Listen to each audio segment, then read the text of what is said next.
see what he can do in the midst of unbelievers, on the leading edge with his word, his power, his grace, and his mercy. For God's sakes, we're Lutheran. This is what we know. Wittenberg Project. I'm only posting this. It's not even mine. Nothing to do with us, really, to be honest with you. But these conversations need to be had. I reached out to Kairos Network.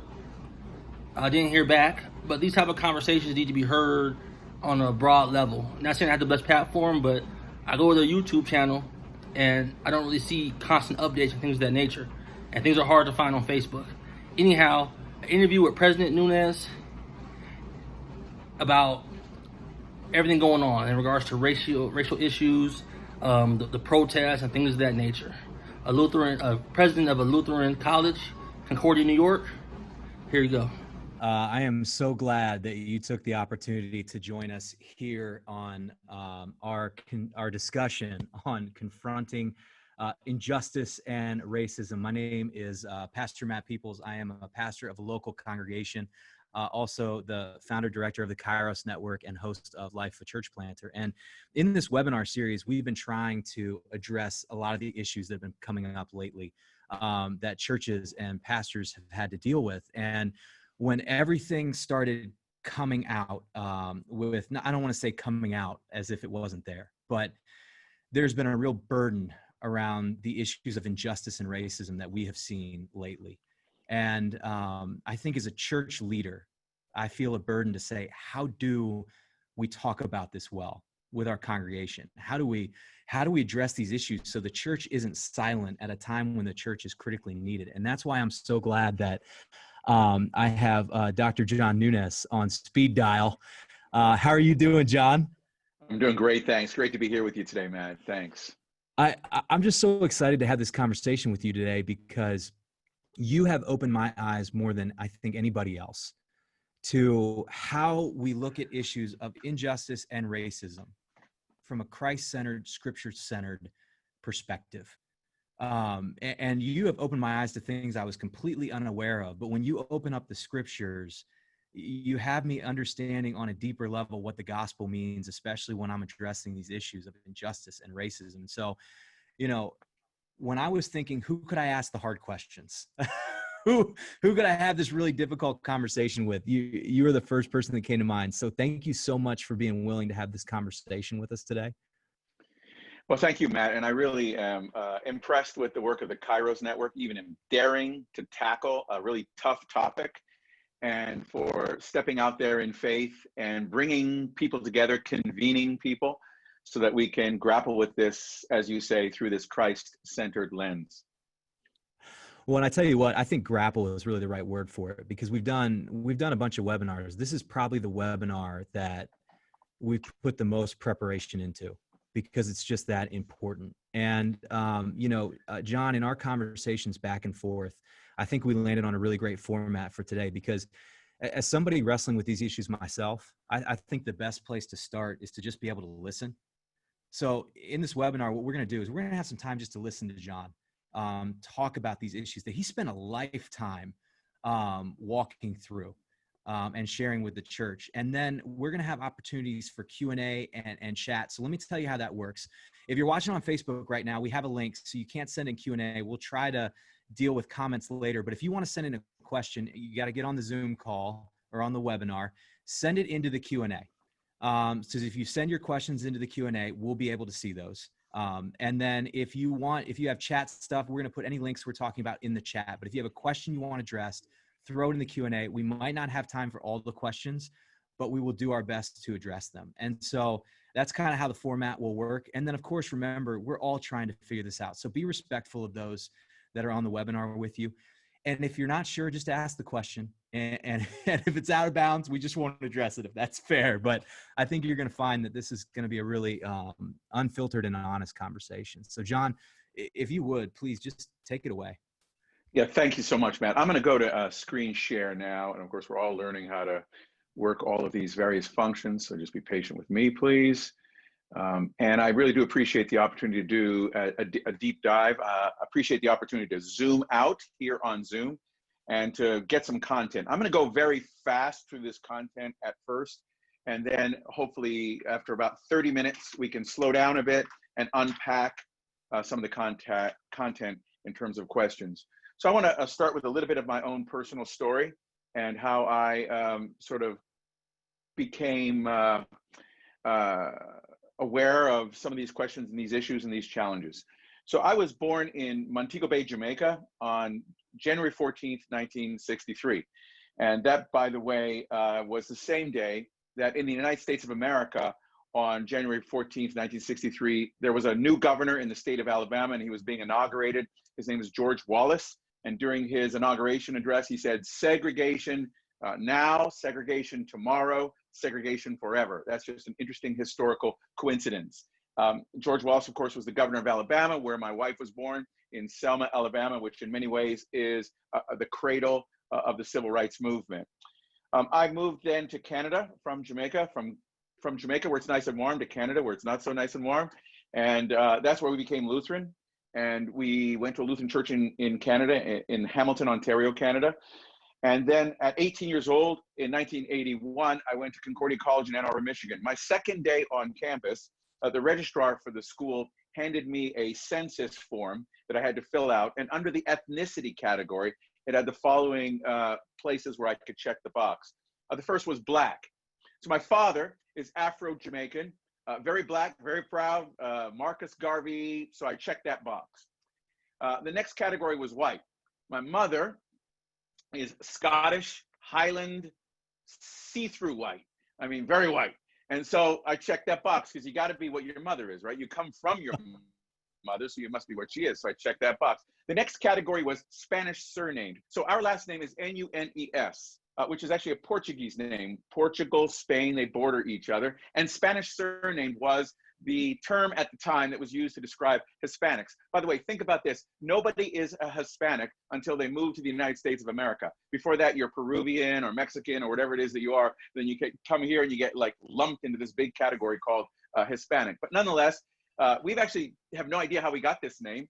We've actually done research, and I found out that the name is Sephardic Jewish, but that was not on the form, so I couldn't check that. But I did check the Spanish surname box. And then there was something like the only unchecked category was Asian Pacific Islander Hawaiian. And then finally, there was a category called international student. So I thought Jamaican born, Canadian raised, living in the US, that's international. I had about 8 boxes checked under one category by the time I got done.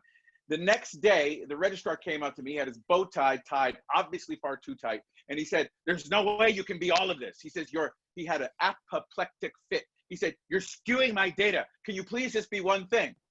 Which is really sad. Why does a person have to get reduced into one kind of category? Why can't a person be who God made them to be? I mean, if child of God was on that form, I would have checked that box. But he said, you got to be one thing. So that was the day I like to say that I became Black, whatever that means, okay? Because I became a category that was sort of artificially designated by this person in the United States of America. Okay, so I'll be Black. A couple weeks later, I started with, since I was at a Lutheran school, there were about 6 Black students. So I started a Black students organization, and we actually led a petition to have a walkout on Martin Luther King Day. He was really sorry he made me Black. But that's kind of a story that has kind of shaped my identity. These are my parents, and they are heroes to me. They had a heroic love. Their marriage, when they got married, would have been considered illegal in many states of the United States of America.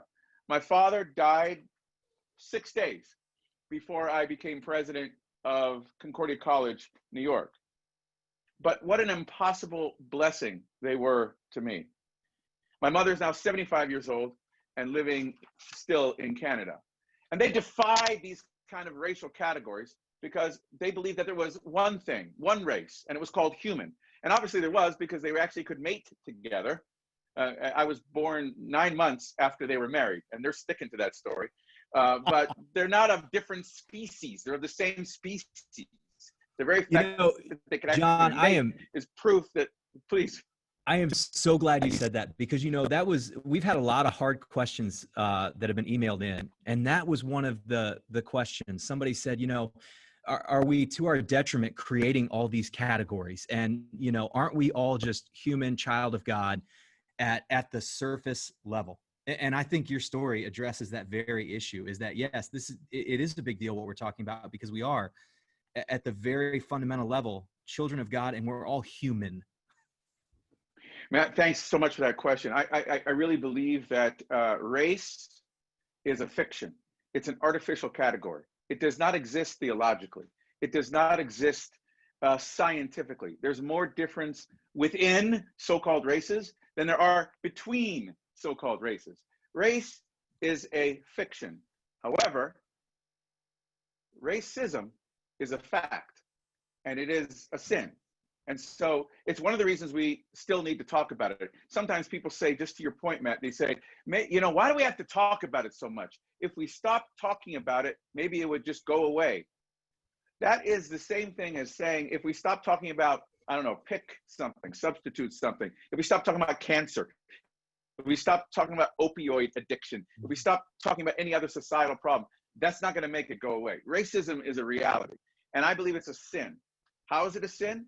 Because it begins with the recognition that our world has departed, devastatingly departed, from God's divine design for humans.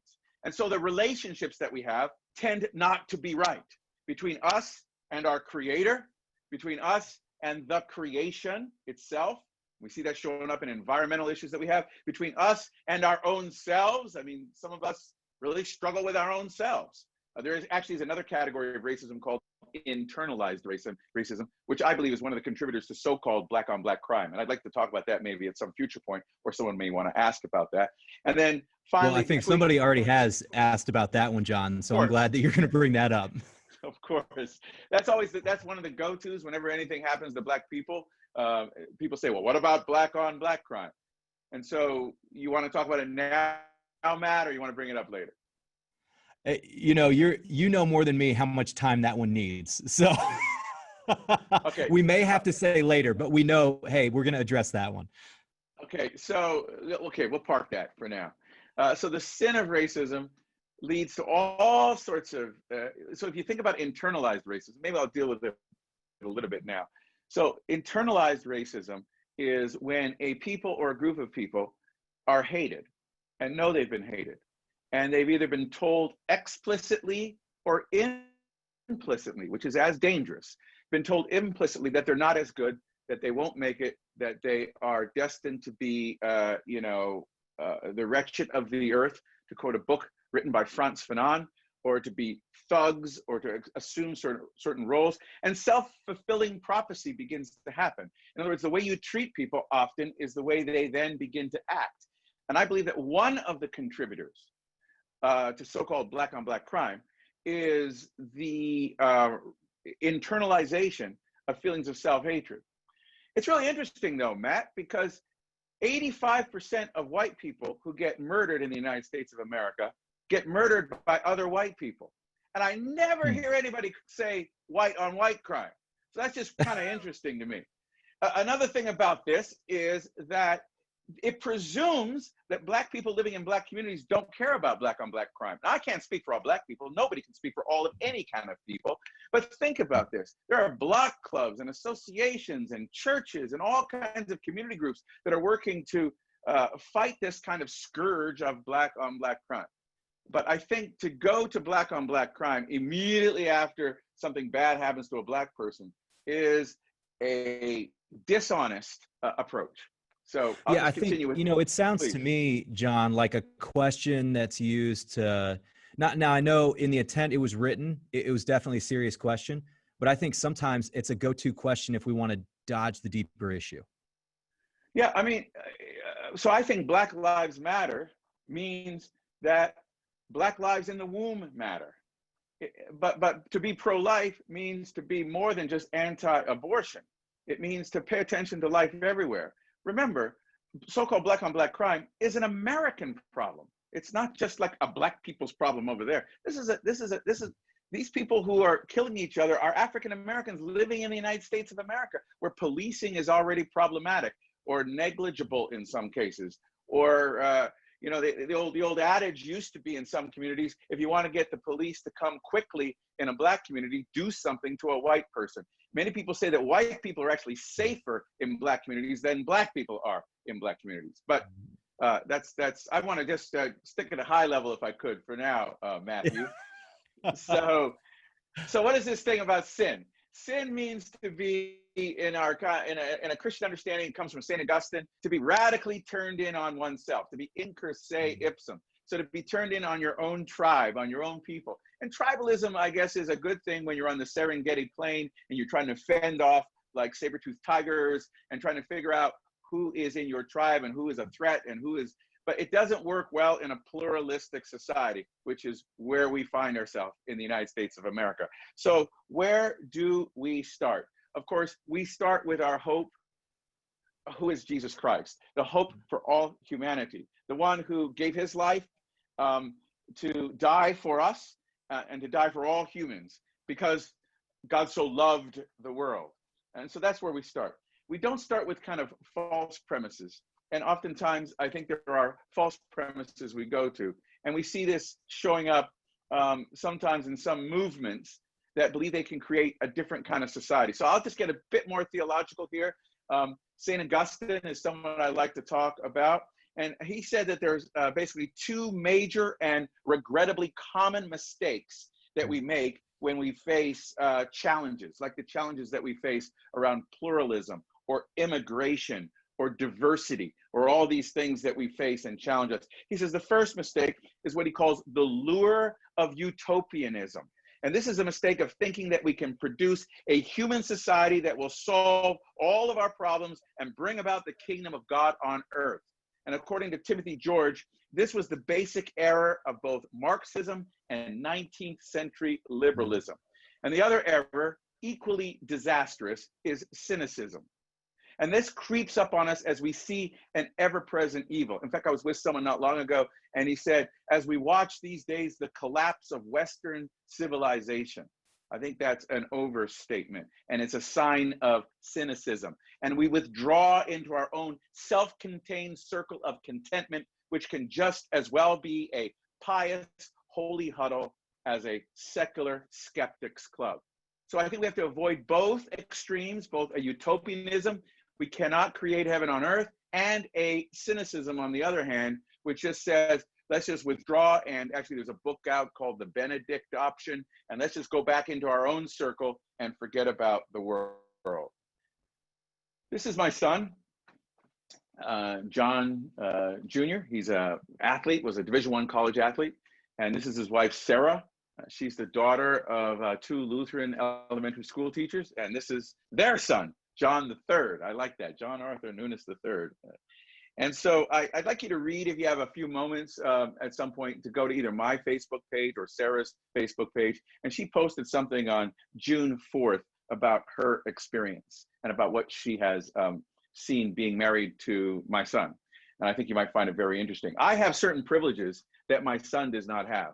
I'm a lighter skinned person than my son is, and he has privileges. I have privileges that he doesn't have. And he has been profiled a number of times by police officers who have pulled him over. Of course, profiling is a real thing. And the next point I want to make here, Matt, is that profiling is real and that privilege is real. And I want to just dive into both of those categories because I know those are really big categories. So profiling. Yeah, if you can share that, that would be huge. And then Susan also will she'll find that Facebook post that you're talking about and share that in the chat as awesome. well. Oh, great. Thank you, Susan. Yeah, it's I think it was shared a number of times. It shows up in a number of different pages and places. But June 4th is the date. Thank you, Susan. So profiling is a law enforcement strategy used to identify likely criminals, and it's based on outward characteristics. In other words, he looks like a bad man. And so my son has run into by the way, he has no criminal record. One time he was pulled over for an unpaid parking ticket, and it took 4 police cars to pull him over. And when they approached the car, the first thing they said to him was, "You are under arrest." That's the first thing they said to him. It was obviously a mistake that they had made. Once they discovered who he was, namely he has the same name as I do, and his driver's license has the same address as we do, and they realized he was the son of a college president, they reduced whatever it was that they had to a misdemeanor. When he got home, I called a local police chief and I said, this happened to my son. He says, let me give you a phone number you can call and they'll take care of everything. And that's what privilege is. Privilege is a special power or opportunity or immunity that is granted to one group of people, especially as contrasted with another group of people. And so in this case, I want to suggest that both profiling is real and privilege is real. And by the way, notice I don't call it white privilege. It's privilege, it's more of a power-based privilege. I have privilege. As an educated, lighter-skinned person, as a college president, I have privilege. I have privileges that my own son doesn't have. Now, one of the first places people go when they talk about privilege is to a kind of place of shame or a place of guilt. Like, you know, you should feel bad about this. And I take a different approach. I believe that privilege is something that we have been given in order to be leveraged for the sake of others. In other words, as a stewardship opportunity. That's why we have privilege. I actually use Martin Luther, and he has this quote that I like a lot. He says, "For you are powerful, not that you may make the weak weaker by oppression, but that you may make them powerful by raising them up and defending them." And so the privilege that we have is an opportunity to do good in the world. So when Christians say, what can I do? Well, just first acknowledge that some people don't have the privileges that you do. I acknowledge that. If I can acknowledge that, by the way, I think many more of us can acknowledge that. And acknowledge that profiling is real. Some people actually get targeted. My own son gets targeted. I mean, he's been pulled over dozens of more times than I have for driving in nice neighborhoods, and people thought he didn't belong there, I guess. So this is a real thing. That's So really what should helpful we that do you about say it? that, John, because people are, you know, a big question that I've seen over and over and over coming in is, you know, what can we do? You know, insert the blank. We're an almost all white church. I'm a 74-year-old white woman. Like, what can I do? And so something I hear you saying right there is maybe take stock of what privilege you do have and how you can use that privilege to the benefit of those around you. You're really good. That's a great summary. I wish I would have said it that well. That's exactly right. Of course, we have I believe, a special opportunity in the United States of America. I'm actually going to jump this slide. We have an opportunity because we are the most diverse. One of the reasons we even have this discussion today is because we are one of the most diverse societies that has ever existed in the history of the planet. I mean, New York, where we live, Matt, the greater New York area is 20 million people and 800 different languages. It is the most diverse megalopolis on the planet. There are lots of big cities on the planet, but the demography is pretty much the same. Here in New York, we don't have a homogeneous demography. We've got all different kind of people from everywhere. And I believe that this is a blessing and this is an opportunity for the church, that God is actually up to something with this. In other words, God doesn't do these things by mistake. God did not choose the eastern end of the Mediterranean Sea to be the place of the first coming of Jesus by mistake. That wasn't a coincidence. God chose that place 2,000 years ago for the coming of Jesus because it was a place that was at the intersection of where worlds meet. It was a place where Asia and Africa and Asia Minor, Africa and Europe, it was a crossroads kind of place. And the United States is very much that sort of place. And I believe that this is an opportunity for us. Kenneth Pruitt, who headed the US Census Bureau 20 years ago, had the quote of the day on January 1st, namely that the 21st century, this century in which we find ourselves, in which we redefine ourselves, we will in the United States be the first country in world history which is literally made up of every part of the world. And I believe that for Christians, this is an opportunity to embrace. This is a chance for us to grow the mission of Christ in the world. The United States, of course, has changed. When I was born, when George Wallace spoke around 1960, the United States was 88% white. The United States is now 44% white by 2060. That's the expectation. So that's clearly the path in which we're heading. This is an enormous shift in terms of demography. And perhaps only in the United States could you succeed in that kind of shift. But I believe it gives the people of God an opportunity to lead in this place in which we find ourselves. Matt, you're smiling. You got something you want to add? Yeah, you're that image right there, 88% white, 1960, and 2060, 44% white. It just kind of reminds me how often our categories are relative. And the categories we use to even have these conversations right now, they won't even apply then, because the Yeah, that's people right. that are the so-called majority now will be the minority statistically. Well, majority and minority are very interesting terms to me. I mean, the people we call minority constitute 87% of the world's population. So that's just something interesting to think about, that the majority of people on our planet are so-called minorities. Yeah, but you're exactly right. These categories really do fall short. So I believe that if we can confront directly this sin of racism, it will give us an opportunity to engage in mission that is much more meaningful and powerful. Now, I want to talk about the confrontation of this sin, because I think the sin shows up in a multiplicity of ways. And we often like to just kind of categorize a certain kind of people as racist. And so I have developed something, and actually Bill Swirla, who's a pastor out in California, he gave me the title for what I developed. It's called A Taxonomy of Racism. A Taxonomy of Racism. So what I want to do is I want to talk about conservative racism, moderate racism, and progressive racism. And I want to suggest that these all kind of manifest themselves in different sorts of ways, but they lead to equally negative results in each case. So first, conservative racism is kind of really easy to spot, right? Kind of red meat, raw, rebel flag flying, cultural supremacists. Okay, everyone's kind of against them. They're really easy to spot. Okay, yeah, we're against that. Okay, a little bit more difficult is moderate racism, the kind of racist who says, I don't see race.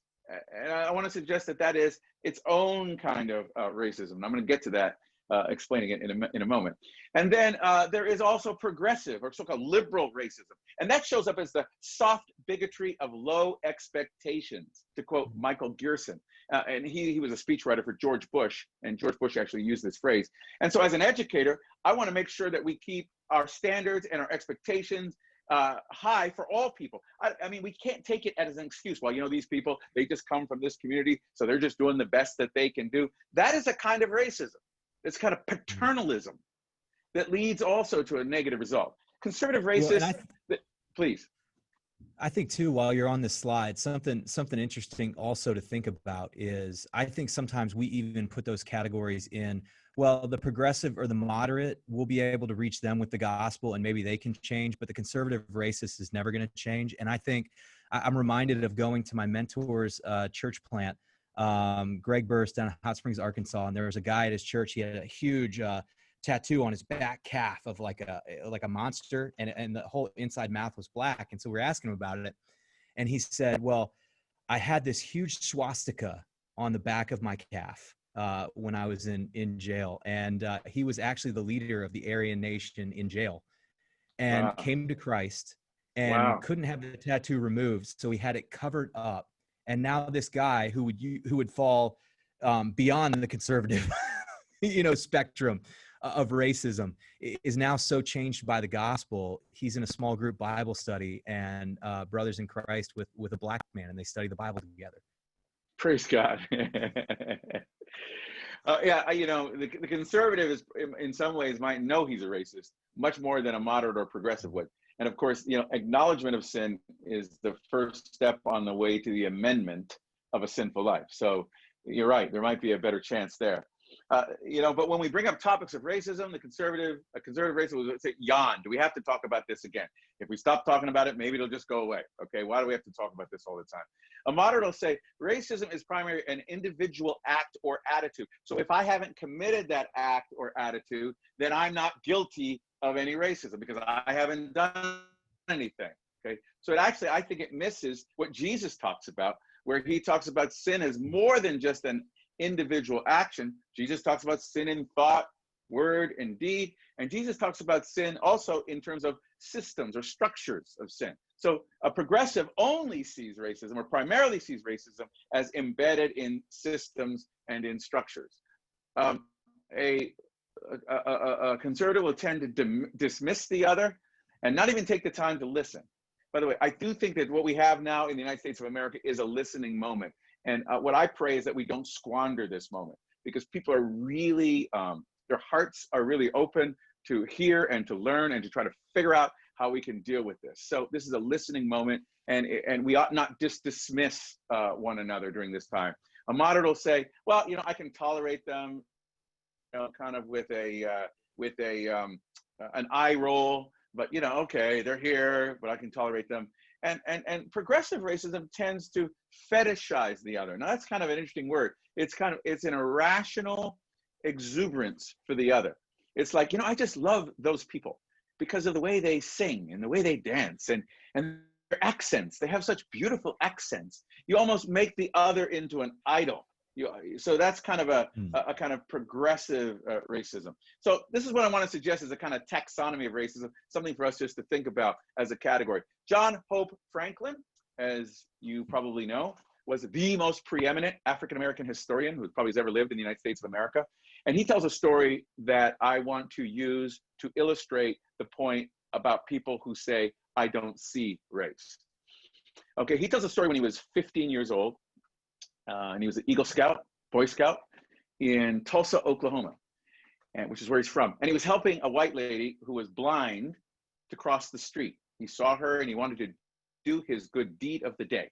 And so he was helping her across the street. And somewhere, as they were making their way across the street, she came to recognize that he actually was an African-American kid. And she said to him, using the parlance of that time, "Are you a colored child?" And he puffed his chest out very proudly and he says, "Well, yes, ma'am, I am," because he thought she was kind of commending him. And it turned out that she said, "Can you please take your dirty hands off of me? I do not want you helping me." And of course, he walked away very sad because he was trying to figure out why this woman had treated him like this. But did I mention that she was a blind lady? Oh, wow. Yeah, and she saw race. So, I mean, so it's not about whether or not you see. Of course you see what's in front of you. It's what you do with what you see that matters. It would be like me saying when I met my wife, a beautiful woman, that I did not see gender. I guarantee you I saw gender. I still see gender when I see my wife, okay? But I see more than that. Of course I see more than that because I love her for the person she is, not only for the gender that she is. I love her for the whole person that she is. So, but I would suggest the better way to say it is, yeah, I see it, but here's what it means to me, or here's how I see past it. So it's not what you see that matters in the other. It's what you do with what you see that really matters. And of course, St. Paul says in 2 Corinthians 5 that we are new creations in Christ. And as new creations in Christ, we no longer regard others according to the flesh, katasarx, according to their outward phenotype. Okay, we don't regard them according to that. Is there still Jew and Greek? Yes, there is. Is there still slave and free? Of course, there's labor class, management class. Is there still male or female? Of course there is. But it's what you do with it as a Christian now that makes the difference. You now see people through the lens of Jesus Christ. As a friend of mine used to say, we see them cross-eyed, right? We see them through the lens of Jesus Christ, through the cross. Now, where do we start? I want to get really practical now, just as I conclude. Where do we start? I want to suggest that we start by understanding that engaging in questions of diversity is not merely just flipping a switch. It's not like I can turn a light on and suddenly everything will be figured out. Think of it this way. You know, the COVID environment in which we find ourselves, those institutions, organizations, churches, schools that are doing well in this COVID environment are schools that in the pre-COVID environment figured out a way to use technology meaningfully. Here at Concordia College, New York, we did. We had many of our professors who were using a blended or a hybrid format for teaching even before COVID hit. And if you were doing that before COVID hit, you're going to do well through COVID and then in the new norm after COVID. So I want to use that by analogy to describe the George Floyd situation. If you were doing stuff about diversity and talking about diversity before this recent thing hit, you're gonna figure out a way to get through this, and you're gonna do well as we get through it. If you weren't, then you got to realize you got a lot of work to do. It's not just flipping a switch. It's not just 5 quick tips or 7 easy steps to be a highly diverse community. That's not the way this works. Concordia College, New York, had its first African-American student in 1910. He graduated in 1912. I know you don't see race, but he's actually in this photograph. He's in the upper right-hand corner. You can see him there. I'm sorry. If you need us to point him out for you. That was a cheap shot. I'm sorry. That was very sarcastic. I apologize. But it goes to the point. Of course, you know who he is. Okay. So his name was Charles Stoll, and Charles Stoll graduated in 1912 from Concordia College, and he went on to seminary in St. Louis. And when he went to the seminary, then that seminary did not admit him. They said, we won't admit you. You must go to the colored seminary in Greensboro, North Carolina, which is where he then went to school and did well through the course of his life. Concordia College is a place I believe that does well on questions of diversity because we've been at it for a long time. For example, we don't have any Black students organizations or Latino students organizations or any of those kind of groups. And people like that. They say, how can we get to a place where we don't have to have those groups? Well, we've been at this work for a long, long time. I am not the first non-white president at Concordia College. I am the first president of African-American descent in Lutheranism of a college, but I'm not except for Concordia College Selma, a historically Black college, but I'm not the first president here in this school. So I want to suggest some practical ways we can get at this question and its problem. Okay, so I've got 1, 2, 3, 4, 5, 6. One is this: to think of your approach as one by one from the inside out. In other words, it's about relationships. It's about getting to know people. It's about listening to people, okay? And it's starting with one individual person. And someone might say, well, I don't know people. I don't have Black people in my church. I don't have Hispanic people in my community. How can I get to know people? Again, sorry for being sarcastic, but Al Gore invented this thing called the internet. And you can actually get to know people on the internet. One by one, you can get to know them. And they have, you can direct message them even and kind of have a conversation. And let's just say it goes bad. It's awesome because on the internet, on these social media platforms, you can block them forever and you're done with them. And it's awesome. So if it goes bad, right? So take the risk, take the chance to get to know people, to actually talk to other humans who are not like you. Be intentional about it. And how do we make change? From the inside out. I don't believe it's about a violent revolution. And I renounce and denounce people who are using violent means. It is not the way of Jesus Christ. But it is about systemic change. And the best way I believe that you bring about systemic change, and maybe it's because I'm a Lutheran, is you do it working within the church. Luther wanted to reform the church from within the church, not from outside of the church. So I believe it's a revolution of love, if you want to call it that, but it's from the inside. Get in the system, learn the language of the system, and then work to change the system from within. I've worked my entire life to try to do that. Second, be intentional about who's at the table. In other words, diversity won't just happen. People say, well, we're just hiring the best people. That's, by the way, another excuse. You're hiring the best people. No, you're hiring people who look like you and cook like you and walk like you and talk like you.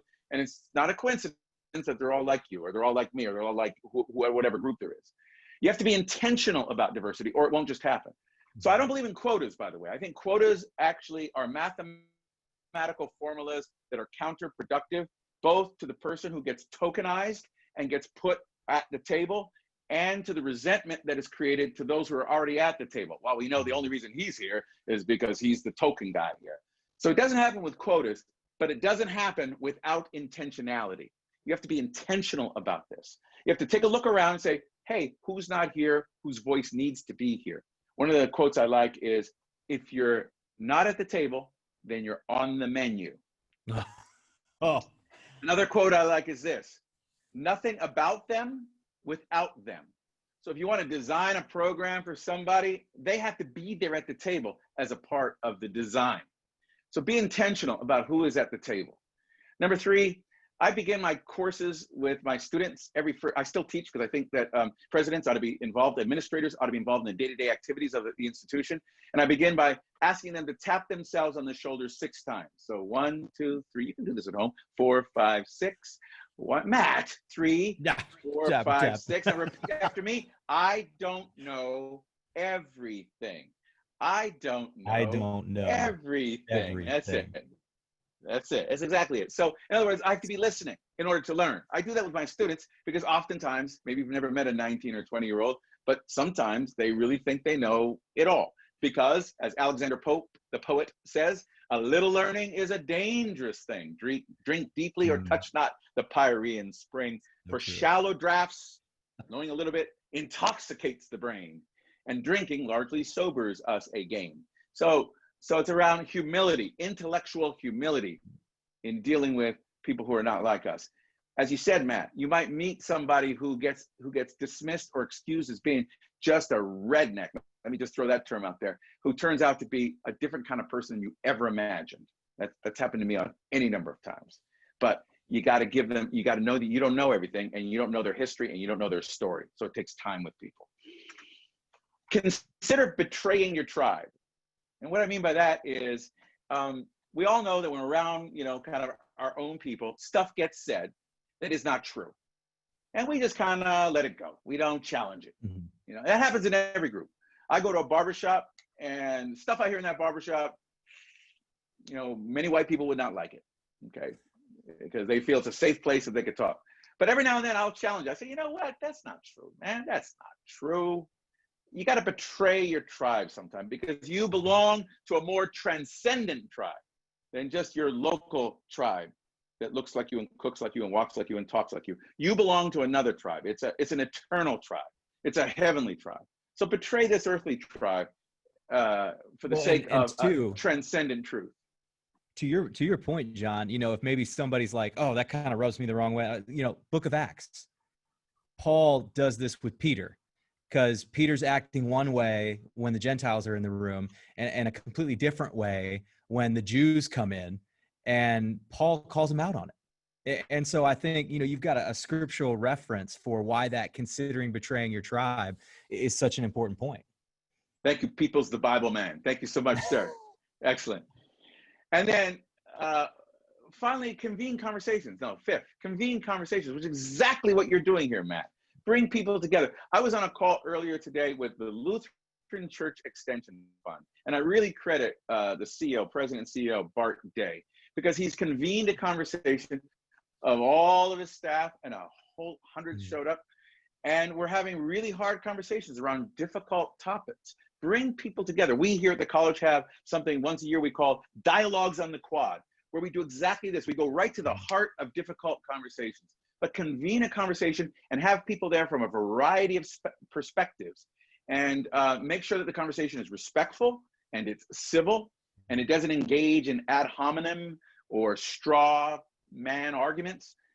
people arguments, but convene conversations. Churches can really do this. Churches can convene conversations better than anybody because churches are trusted entities still in communities.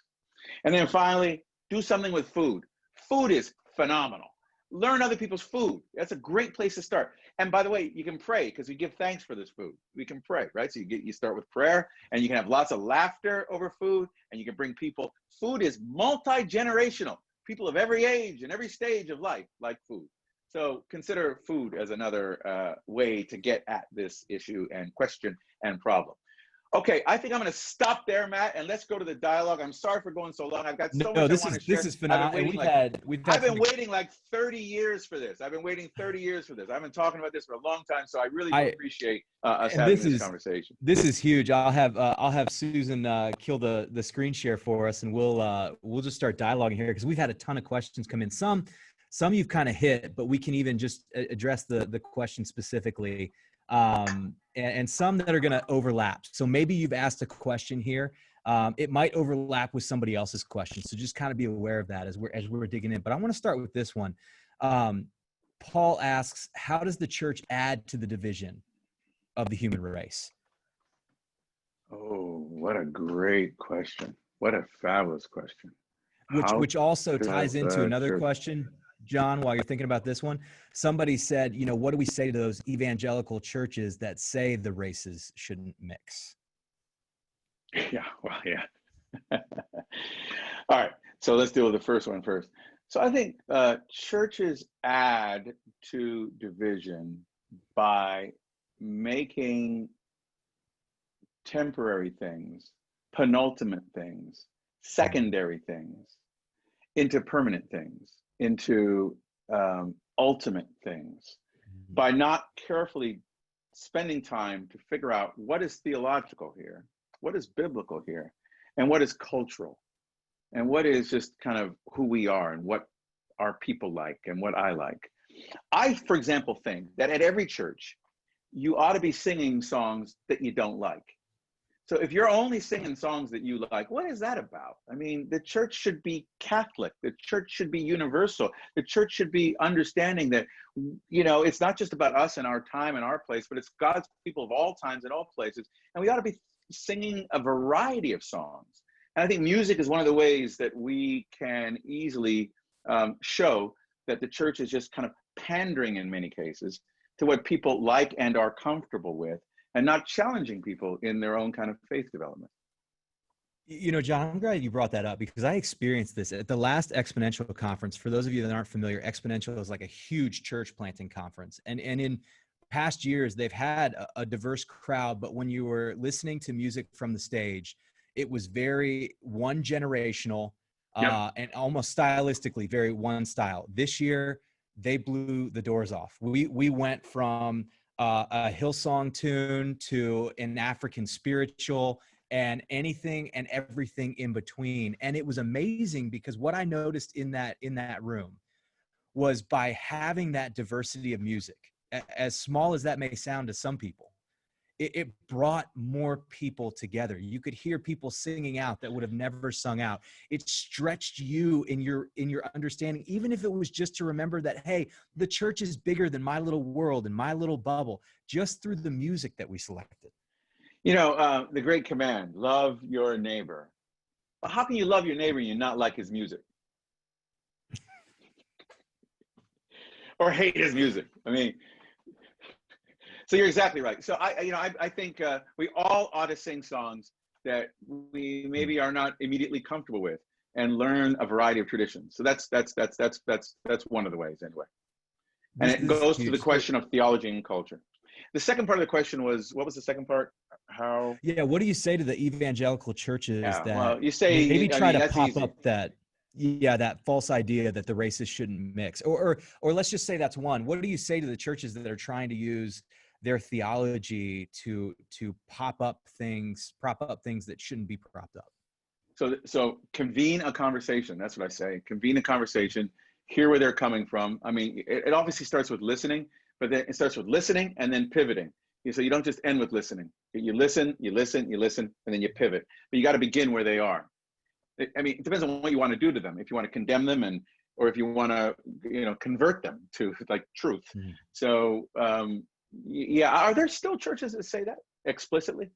You know, it's funny you say that, because when I was in the South, I planted a church in Knoxville, Tennessee. We used to take texted in questions, and the question got texted in. I had several couples that were from different racial backgrounds, and they said, could you address this question? Because in their experience, it was still laid out that way at times in churches. Well, I'll tell you, when I went to Concordia, Ann Arbor, as I mentioned, and filled out that census form, I was involved in a late evening conversation. I still remember the names of the people with whom I was involved in that conversation. I won't say the names to protect the guilty, but I've kept track of these guys.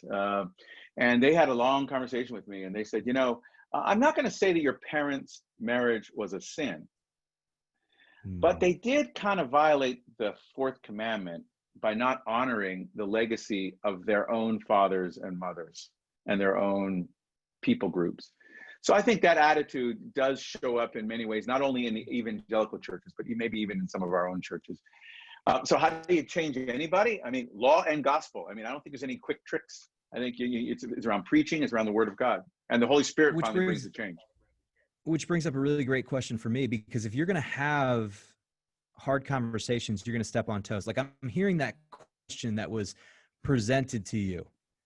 And I know that question was hard to hear, and to even be able to sit down and have the conversation, you probably had to check a little bit of your offense at the door to even be able to stay engaged with the conversation.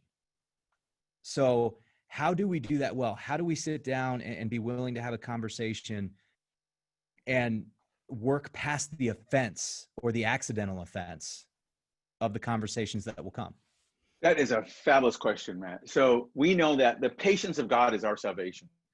We're not saved unless God is long-suffering with us. And so we at least owe that to others. So if I can tell a really raw story, Absolutely. not long ago, I was out with my wife, and we were at dinner with someone, and we were attempting to, it was a donor call, because I'm a president of a college. And we were talking to this person, and he says, people always ask me why I don't have any Black members in my church. And I tell him, of course I can get Black members if I wanted to. And I said, well, where could you get them from? He says, well, we get them from, he said, from, and I apologize if I'm offending anybody, we get them from Hertz Rennenigger.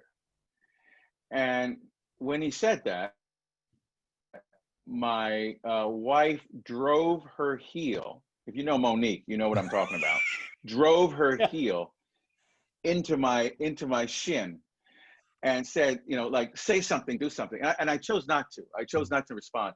I thought I misheard him. And so I said, excuse me? And he he said the same thing, N-word. So we finished the meal, we came home, and my wife said, well, why didn't you say something to him? I said, well, because I was angry. And I knew I was angry, and it wasn't the right time. I needed some space between what he said, but I promise you I'll follow up with it. So the next time I went to see him, I went without my wife, which was a good decision. And I went out there and just man to man, I said, and he said to me, he says, you're the first person who's ever challenged me on that joke. Everybody thinks it's funny. I said, everybody? Who is everybody? He says, well, all the pastors I talked to about that joke, they all think it's hilarious. And I said, well, let me just tell you something about it. It's not hilarious. It was crushing. It crushed my wife. It's hurtful to me to hear that. And it doesn't befit you as a man of God to use language like that. I said, you're compromising your own dignity when you do that. And he began to weep. He said, I'm very sorry. He said, I'm so sorry.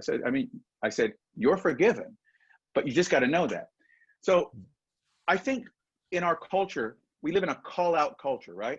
Where someone says something or does something wrong, and then we foreclose on that, and we call the person out, and we say, this person is a racist, or this person is anti-Semite. And we don't keep in the tension of the relationship. And to your point, Matt, the Holy Spirit has no place to work unless you stay in the tension of the relationship. Keep the relationship open, even if it's hurtful and harmful and stuff you don't want to hear and stuff you don't like to hear. And I believe that's one of the ways in which we heal this breach, is that we exercise the same fruit of the Spirit called patience towards others that God has exercised towards us for the sake of our salvation. Forgive us as we forgive those who trespass against us. It's really as simple as that. And people will make mistakes and they will say stupid things. And it's not about calling them out or about, labeling them as a this or a that, but it's about staying in relationship. And by the way, he's leaving the school $1 million. No, and I'm glad you shared that story because, one of the real challenges I've seen, and one of the real challenges I had to wrestle with as well, is we do live in this immediate response culture. And we think that every offense demands this immediate and not even thought out kind of response. And so I love the example you gave us, because you showed us an example that I think would be important for a lot of people to implement when it comes to their use of social media, when it comes to us standing up and speaking on behalf of the church. I knew that we needed to talk about injustice and racism in our church, but I also knew I needed time to think about what that needed to sound like. And so I like that your response was, I'm going to respond to this, but I'm going to make sure that when I respond to this, I'm able to do this in a Christ honoring way. And so I think, tell me if I'm hearing you right. We can at times put the pause button on our reaction if we're willing to pick it up later, and not just let it kind of slide. Yeah, and I think sometimes it's pastors who need to do this. I saw one pastor on here saying he refused communion to people for using terms that are stupid. It actually prompted in my mind a story. If I can tell another story, Matt, that makes this point. Yeah. There was a pastor, I know his name, I know the church, I won't say them. It was in the city of Detroit, and his first African-American family began to visit the congregation in the 1960s. They went to the day school, and they decided they wanted to join the congregation, and they had a meeting with the pastor, and they would have been the first Black family to join this congregation. And the pastor said to them, well, you can join, but you just can't come to communion yet, because communion is, if you could just sit in the pew and not come to communion. So he met with his elders, and he said, this family, they want to join our church. I actually know the name of the family. I know some of their grandchildren. And he said, they want to join our church, but I told them they can join, but they can't have communion yet because we can't have them at the communion rail with us. And the elders of that church said to that pastor, well, you can be a pastor, but you can't be one at this church. So I think sometimes it's the laity that need to, speak truth to clergy, because clergy are, they need to call them out. So that's an example. I saw someone on the thread here said, you have to make people feel uncomfortable at times. I mean, that's what the law does to us. It breaks us and it exposes us, and it serves as a mirror and shows us who we really are. And some of who we really are, we don't like. It's hard to see who we really are. Mm-hmm. And that's part of what's going on right here in the United States these days, where maybe we're saying, are we really that bad? Are we really? We thought we'd come so far. So it's hard. This is a hard moment we find ourselves in. So, to that, one of the big questions that was on everybody's mind, in fact, I'm reading, Ted's got this question, Charlie's got this question. Can you speak to, once again, I know we addressed it a little bit in the beginning, but could you speak to the Black Lives Matter movement and the statement Black Lives Matter, and just, speak to that sure. more specifically? So in the first place, I am still trying to figure this thing out myself. Okay. Mm-hmm. So I'm not the answer man, and B, I'm still wrestling with this myself. Okay. Because there are elements of the Black Lives Matter movement that I find very, very problematic. Mm-hmm. Okay. Very problematic. I just want to be on the record. This past Sunday, I participated in a march, and was it a Black Lives Matter march? I don't know. It was Christian leaders from a variety of faith traditions. As we marched, we sang songs. This Little Light of Mine was one of the songs we sang. So Christian songs were even among the songs that we sang. People were shouting, Black Lives Matter. That was part of so Black Lives Matter was kind of a slogan that was used. We were escorted by police. It was in the Washington Heights section of Manhattan. When we got to the end, there was a sort of prayer vigil at the end, and we prayed. We prayed for families that have lost people due to violence. And then we prayed for the police who escorted us. And you should have seen their response. I mean, they were thanking us and saying, thank you for. So I believe that we were a witness to peaceful protest, to making a statement. I believe we were a witness to constructive way of speaking out and making ourselves known. I had my collar on. People saw that we were clearly from the church. They saw we were clearly praying. We had megaphones, or what do they call those, bullhorns, when we were praying. So they clearly heard that these were Christian prayers in the name of Jesus. I believe it was a public witness that was positive. There were people carrying Black Lives Matter signs. Now, Black Lives Matter is a very, very complicated thing. So it is many things. It's a hashtag. It's a slogan that people use. It is the best description for the 21st century civil rights movement. If you think about the civil rights movement in the 1960s, it was more than just Martin Luther King Jr. It was Stokely Carmichael, and it was Malcolm X, and it was the Student Nonviolent Coordinating Coalition, SNCC, and it was the NAACP, and it was the SCLC, the Southern Christian Leadership Conference. It was all of these groups, it was a confederation of groups. And Black Lives Matter is the same thing. It's a confederation of groups. So here's where I'm wrestling. If the church decides, and if Christians decide, we don't want to be involved in this, what's going to happen to the Black Lives Matter movement? In other words, will it be that there is no Christian presence at all? And I don't think that's a good thing. So this is a matter of, in our theology, we're not the church, we're in the world, it's on the left hand. And sometimes in the world, you can sign up with co-belligerents, with whom you do not 100% agree to get good done in the world. And I believe at the end of the day, I believe it today, maybe next week it'll change or the week after, but as of today, I believe still more good is being done than bad is being done. And I don't have to agree with everything in order to be a part of it. I mean, I don't agree with everything Martin Luther said. What Martin Luther said about the Jews, I don't agree with. What Martin Luther said about the peasants, what he said about the Pope, some of the things he said about the Pope, like unscrewing the Pope's head and urinating into the cavity, I don't agree with that statement. Yeah. But I'm proud to be connected to the Lutheran tradition. So I don't think you have to have complete consensus with people to be a co-belligerent with them for the sake of a better cause. Now, maybe by next week, the scales will have tipped so much that we can't work with them or walk with them.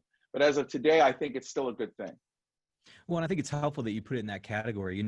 I think a lot of times we're thinking of the Black Lives Movement matters as one organized group, with like a head and a doctrine and all this kind of stuff. And that's not the case. It's this coalition of people that are riding under a banner that we would have to, as Christians, say is absolutely true. Black lives do matter. And to your point, Matt Littikanen, kind of tags onto this question. I love how he put it. The gospel is a systematic answer to a systematic problem, but how do we avoid the temptation to respond to our racialized culture using only the talking points of the right or the left? Yeah, there's a group called the AND campaign that really, you see, so if your faith aligns, so think about this, your faith, which is, 2,000 years old and global and worldwide, and if it aligns only with the left wing of the Democratic Party, and if there's no difference between your faith and the plank of the left wing of the Democratic Party, then I say there's something wrong with your faith. And I would say that also applies to Christians on the right. If there is like no gap between what you believe and what the right wing of the Republican Party believes, then there's a problem. For example, when I say Black Lives Matter, I happen to be pro-life, okay? So I'm a supporter. I've spoken at LFL, Lutherans for Life events, and we have 6 kids. I believe this, okay? And I think that one of the places where Black lives are under siege is in the womb. So I'll go out there and say that. I also believe that if you look at incarceration rates in the United States of America, that's one of the places where especially Black males are clearly under siege. I mean, we have incarceration rates that are shameful in terms of compared to the rest of the world. So we have not taken seriously enough, especially the lives of Black males. When 1 out of every 3 Black males is either on probation, parole, or in prison, and you have more Black males who are incarcerated than you have in university and college, that's a crisis as a nation. That's a national crisis. So Black Lives Matter does not mean to say other lives don't matter. It simply means to say, we've got a problem here that we have to address as a nation. And what I love about the movement is that, and we saw this when we were marching this past Sunday, is there are people from every race and every background who are a part of this movement. I mean, Dominicans and lots of Latinos, and a new term I learned was, Black Latinos. Blatinos is the term. Yeah, all right. And white people, all kinds of folk are a part of this. And I think that's actually a sign of hope. And I'd like to see the church in the middle of it, not just, criticizing it and standing at the outside and throwing in rocks. Are there problems with the movement? Absolutely, there are problems with the movement. But as I said, it's one by one from the inside out. So let's work within it to redeem it. Yeah, I think that's a huge point you're making, because I think the problem is we're too silent in the conversation. And we do, and I told our church this, we have the best tools to deal with injustice and racism because Christ gives them to us. They're simple, but they're not simplistic. They deal with the depth of our humanity and our brokenness. And I think the problem is I think sometimes we take for granted that we have these tools. And then we watch on the news as people are reeling against the brokenness in our world, and they're trying to bring the tools they have to bear on it. And then we almost judge and criticize the tools they bring, forgetting the fact that they don't have any better tools to bring. And the people that have better tools to bring, the church, is not bringing the tools. Yeah, we're silent. Yeah, exactly. So I think, man, as I said, we might have to do follow-ups. I'm sorry, but we have so many questions that have popped in here. But I guess I what really I would like, ask, can I jump in here? I was just looking at yeah, James Sharp. Greetings, James Sharp. Good brother. And he's making a distinction between Black Lives Matter, capital B, and Black Lives Matter, lowercase b, like Catholic and Catholic, as a kind of equivalent distinction. There's a lot of truth to that, because there actually is an organization called blacklivesmatter.org, which is attempting to co-opt the name of the movement. So that's a really good point. So the closer you get to something and the more you know someone, the more you're able to engage in nuance and realize that all of everything is not alike. And that's one of the reasons that it's this formula of one by one. It's actually getting to know people. You know, if you don't know classical music, for example, you might say it all sounds the same. But the more you know it, the more you realize that Baroque is different than Beethoven, is different than Brahms, is different than, you know, you begin to make the nuances. The closer you get to something, the more you can learn to love that thing and actually respect that thing and understand that that thing is not a monolith. And so that's why I believe that, you know, it is in these kind of relationships that we build. It's in these conversations that we have. And I really commend you, Matt, for convening this exciting group today. Well, and I love, because you've talked about, and you've said it over and over, and I think it's important, you know, change begins within and within our organization. But I think Kirk Nuggebauer's got a really great question here. He says, could you speak to our vocation in the civil realm when it comes to proposed legislation, which is intended to curb some of these injustices? To what extent should we utilize our authorities to create a just society? Yeah, well, yeah, that's a great question. So the civil realm, we should be, well, you know, I think one of the perils of Lutheranism is its quietism. And I do think that we need to be engaged in the civil realm. The civil realm is a dangerous place to walk, but it's a necessary place to walk. And we have to be scalpel-like in the civil realm, not sledgehammer-like, and be very, very careful about the sorts of legislation that we get behind. But yeah, I would say absolutely to be engaged for the sake of our witness, for the sake of our public witness. And I believe we're called to. I believe that God is actually active in the civil realm, that the left hand of God is God's hand. It's not like God just works in the church and not in the world. In fact, sometimes I believe, I'll make this statement, that God is using the world to teach the church. And sometimes we've got as much to learn from the world. Jesus himself said the children of this age are wiser than the children of the light. We've got stuff we need to learn from the civic realm or the civil realm. And we need to be participants in the civil realm as well. And I believe, and then right now we have a great opportunity for a public witness. And that's what I don't want to squander. Yeah, you know, I'm glad that you say that, because here's a question that I think gets at a deeper question, and I'll give you just a couple more questions. But as I'm giving you these questions, it was asked, you know, obviously we can't cover it all. This is just a conversation starter, and so we will share a PDF after this that's got the links we've talked about, resources we talked about.